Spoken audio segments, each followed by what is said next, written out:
I'm Steve Altizer. I'm CEO of Compu Dynamics, and I am here with Ron Mann, the Vice President of Compu Dynamics Modular. Ron Mann will tell you a little bit about himself, but I will just say that we're very fortunate to be in the room together. I've met Ron recently, and he is a true OG in this business. Ron, tell us about yourself. Oh, thanks, Dave. I'm really glad to be here. I've been doing the modular data center IT development for many years, and I think it's just an untapped opportunity. I'm originally from HP, so we kind of developed, I ran their data center infrastructure group for many years, which is the racks, the UPSs, the PDUs, all the things that kind of wrap around the server as servers were developing in the 90s. In the early 2000s, and then that led to modules. And HP got into the modular business, so we did a lot of design work with modules, and it's kind of just evolved from there. And as with AI and all this new technology coming along, modularity is becoming a new big thing. So it's exciting to kind of be in this industry and to help kind of hopefully innovate and revolutionize some of the traditional data center elements. So why is it becoming a big thing now? Modules have been around for a while, as you said. You've been in it for decades now. What is it about today's infrastructure that makes it more conducive to modular? You know, that's a good question. I remember doing presentations and events 10 years ago. I talked about modularity, how it's going to take off, and it never kind of did. And what's changed really is AI. It's the density per rack is what's really changed. For a long time, I thought it was going to happen. If you go back in history, 10 kilowatts a rack, maybe as high as 25 in some hot spots was kind of the norm.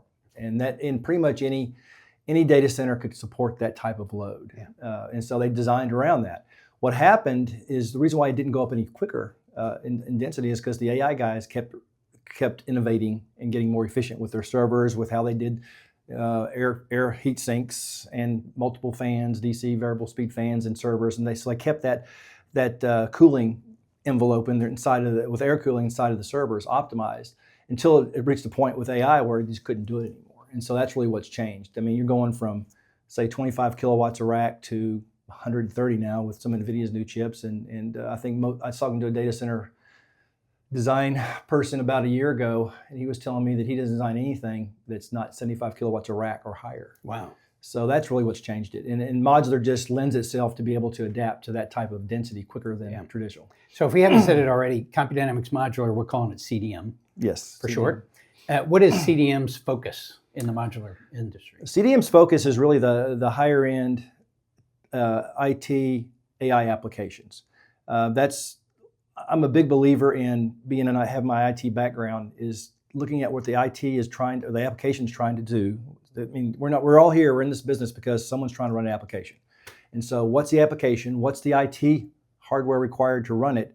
And what's the way to make the most efficient wrapper around that hardware to make sure it's efficient in cooling and power and everything else? And so we look at it from that approach. And I think that's a unique approach because it's all about that application. Yeah. And so that's really what our kind of our design philosophy is IT modularization. And I've also heard you say it doesn't even need a wrapper necessarily.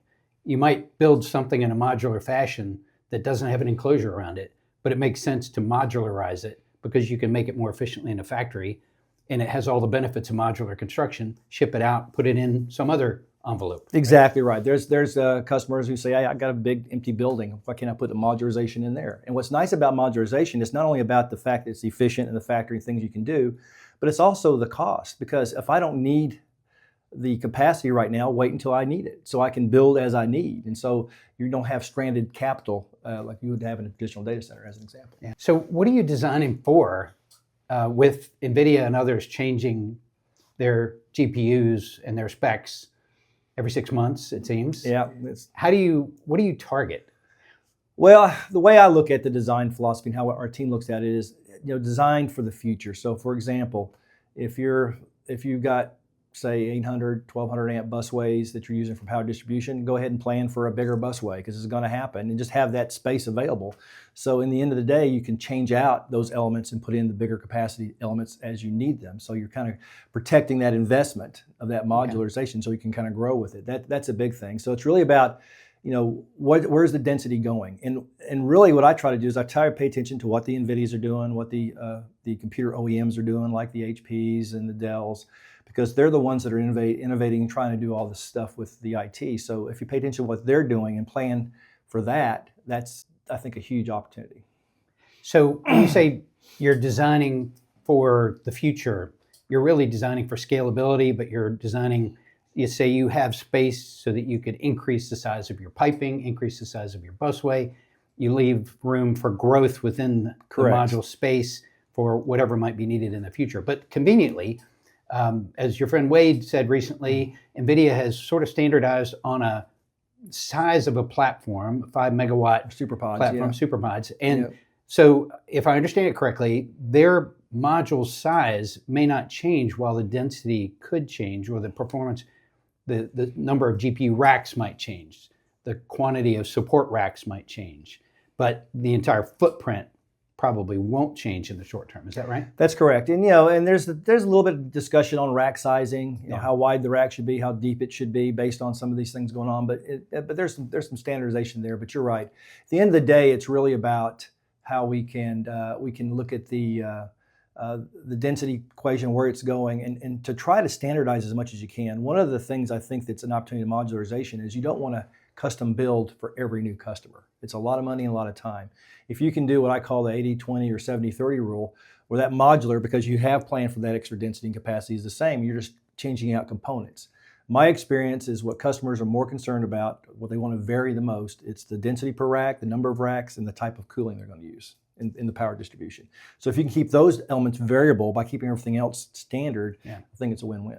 Do you think you'll see IT modules separated from power modules, maybe separated from mechanical modules of some kind, so that you can change more easily? Oh, it's already happening. I've dealt with several customers. That's what they're doing. You have an IT module, and again, it could be an internal or an external module, and then they have a separate power module, typically an A and a B primary, and then the B module is typically has your UPSs in there.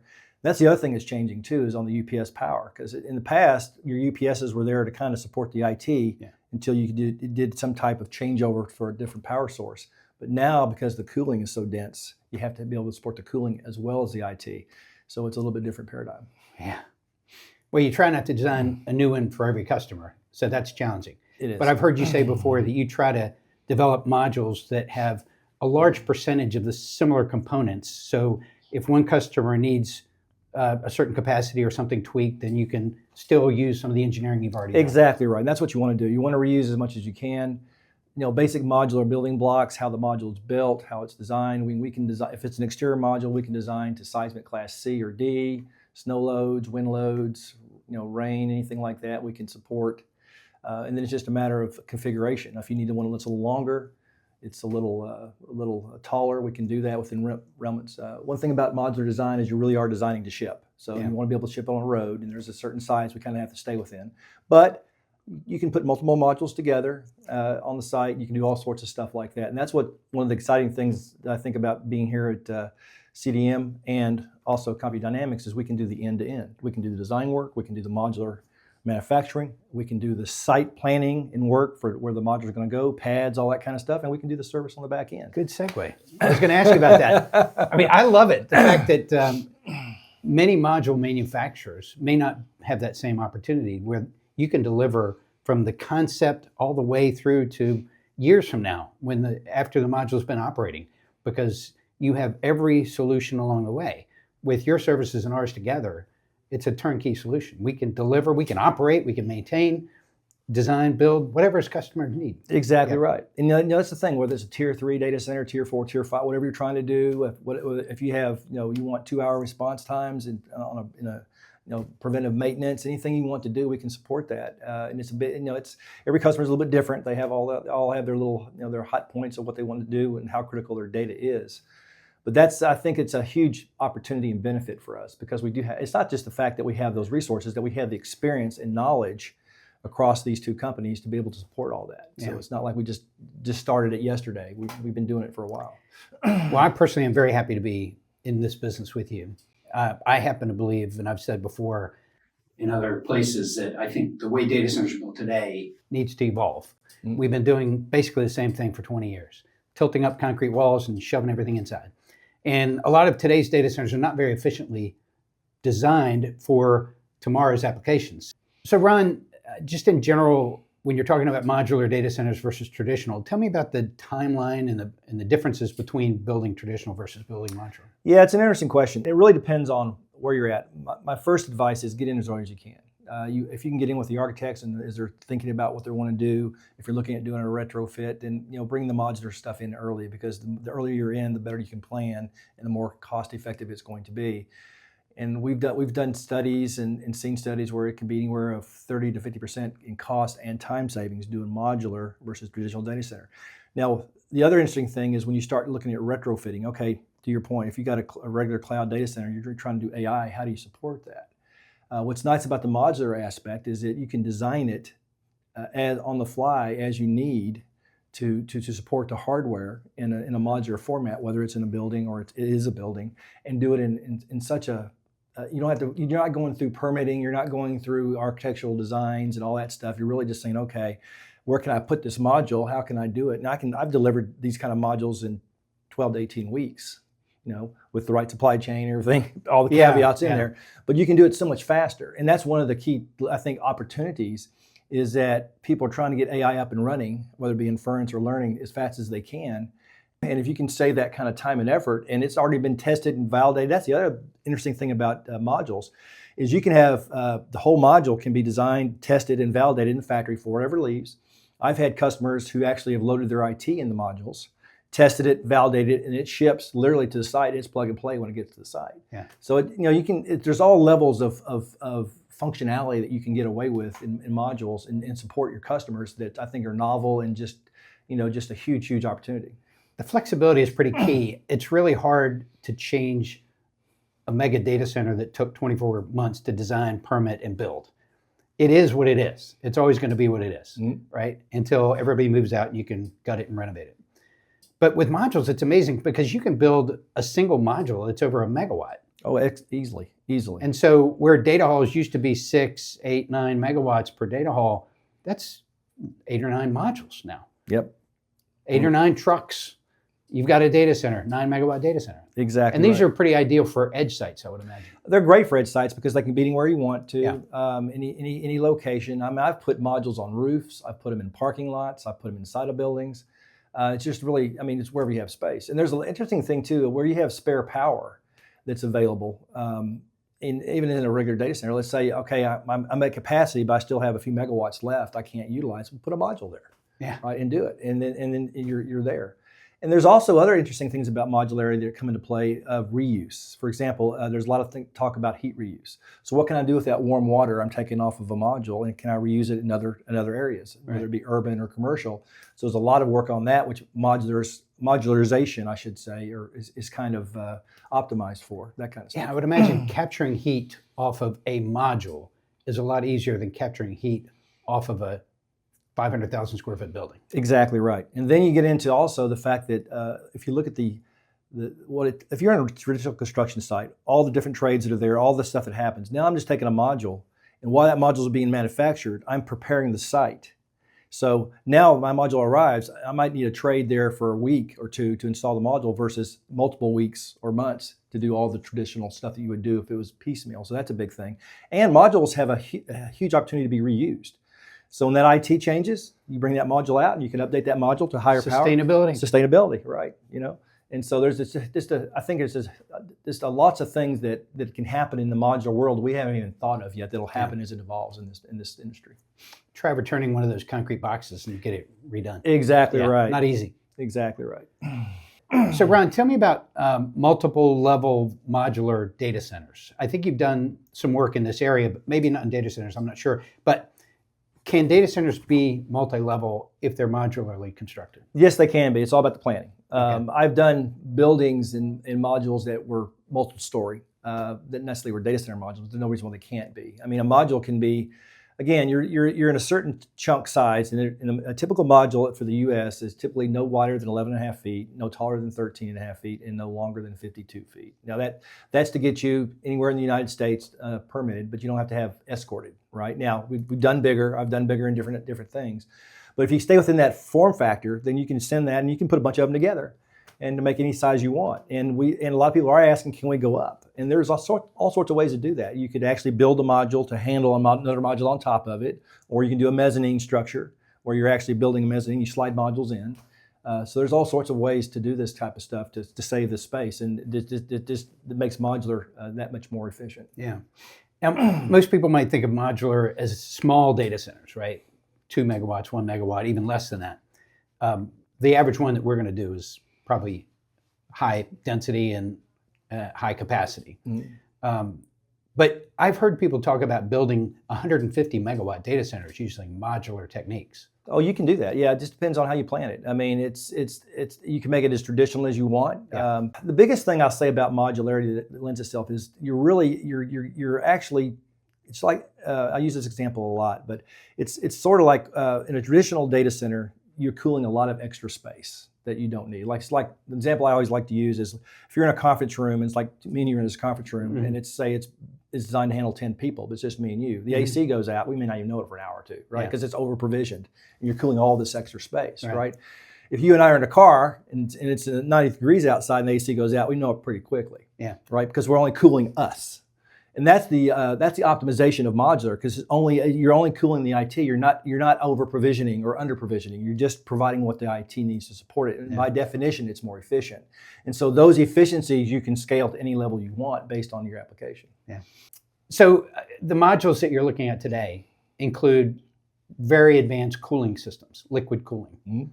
What do you think you're going to see in terms of liquid cooling in the future? I think it's going to continue to be liquid cooling. If you talk to any of the IT guys out there, the OEMs, they all talk about liquid cooling. Immersion, direct-to-chip, rear doors, I think, all of the above? Yeah, definitely in the chip format. Cold plate cooling, the biggest thing that changed on cold plates in the last several years is when the OEM providers started honoring warranties of having cold plates in your servers. Mm-hmm. And that kind of changed the game. Now everyone offers that type of application because it's the most efficient way to remove heat. Air is a really good insulator, not a good conductor, but we have used it to the point where it can't be used anymore for these higher end applications.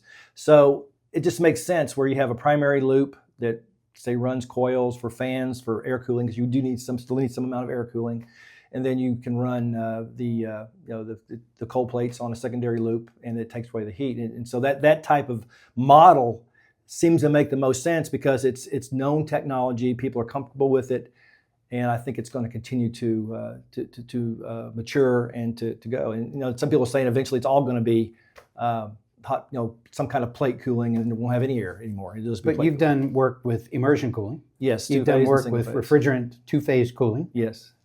So I think immersion is going to, I think it's going to continue to two-phase immersion systems are going to continue to be used, especially from the cold plate to the CDU, this type of stuff. There's other immersion technologies out there that are, that people are playing around with, experimenting. Don't know where it's going to go, but I think it's just an interesting market, an opportunity to be in this space because people are now starting to look at it in a different way, and that's why I think is the most impressive thing to me is. Most of the innovation historically has been on the IT side, faster chips, faster this, faster that. Now all of a sudden, because of that speed and that heat and that density, the infrastructure has to be innovative as well.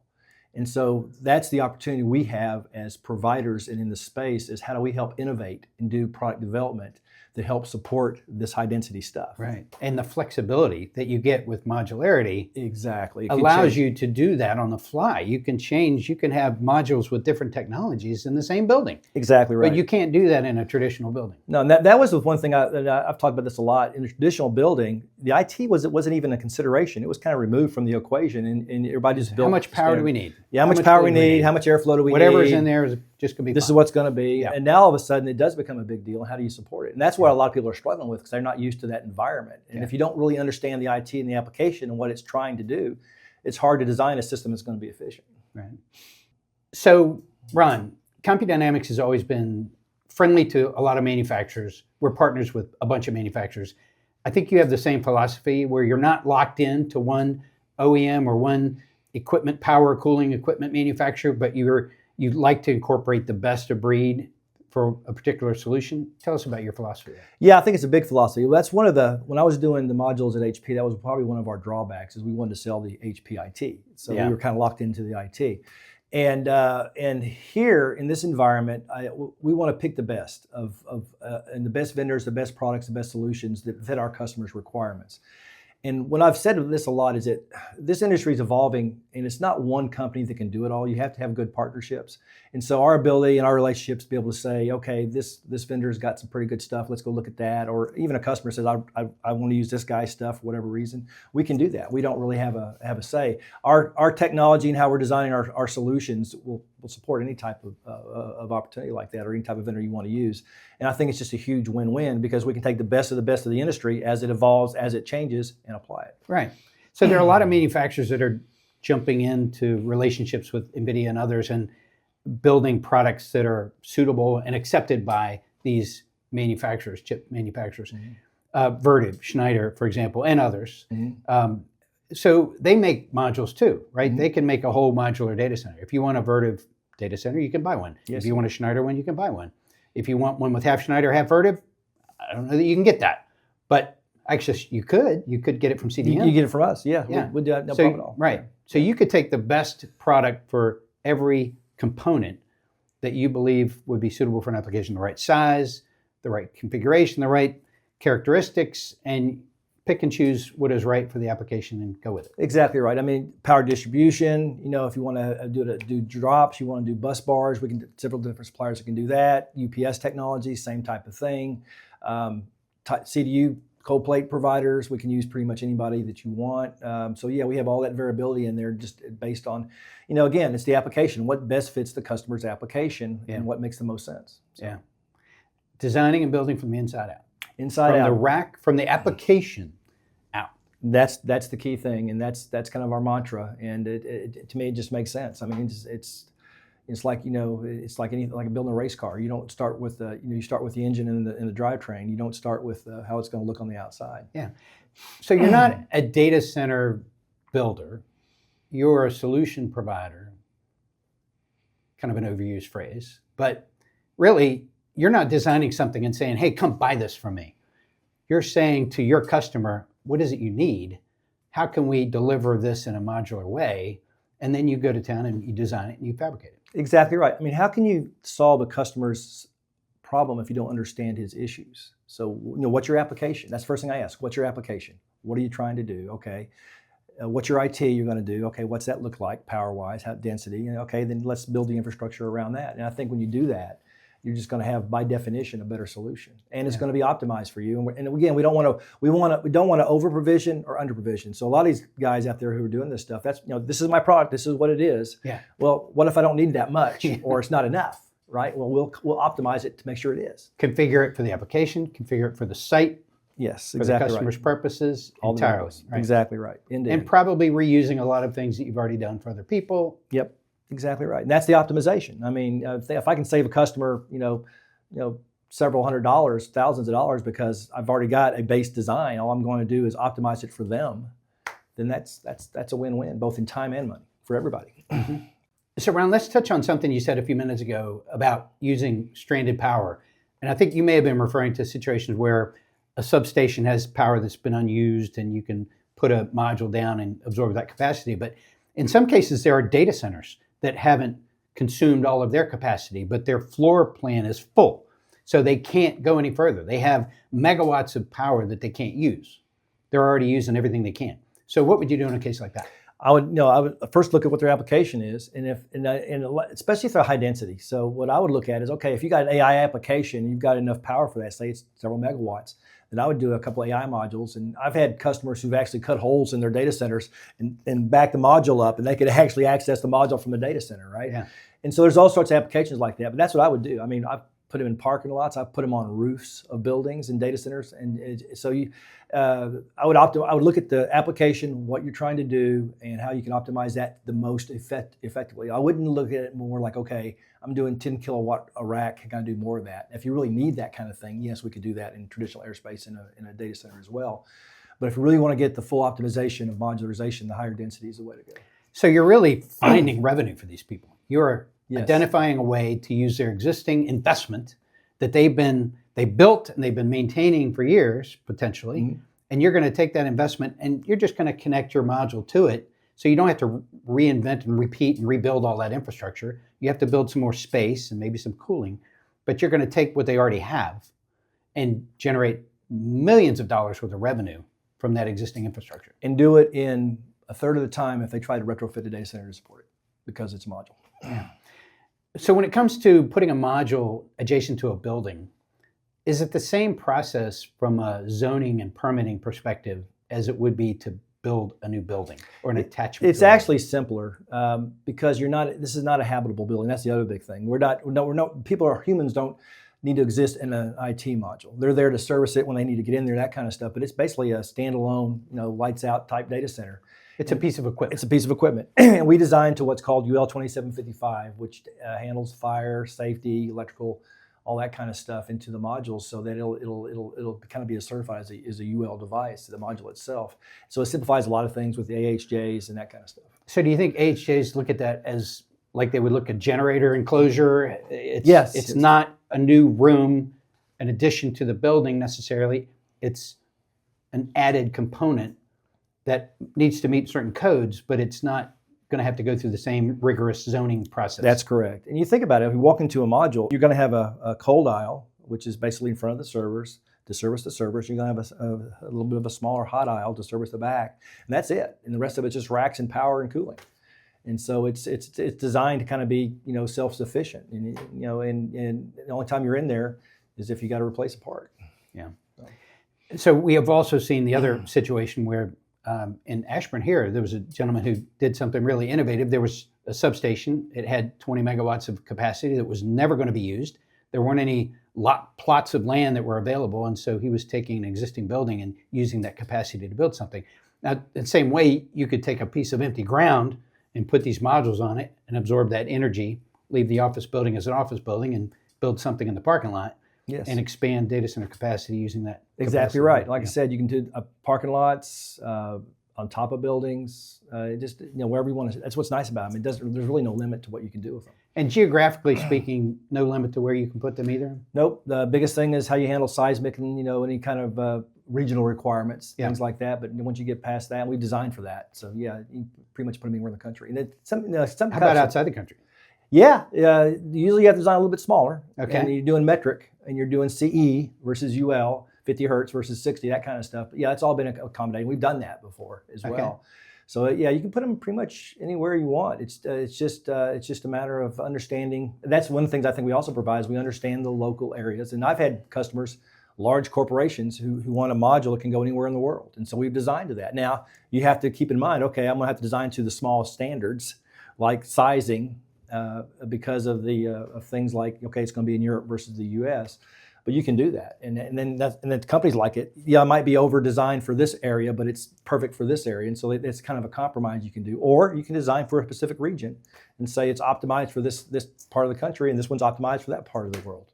So there's all sorts of ways you can do it. It's still same basic components. It's just how they're put together and how they're optimized for not only the application but the environment.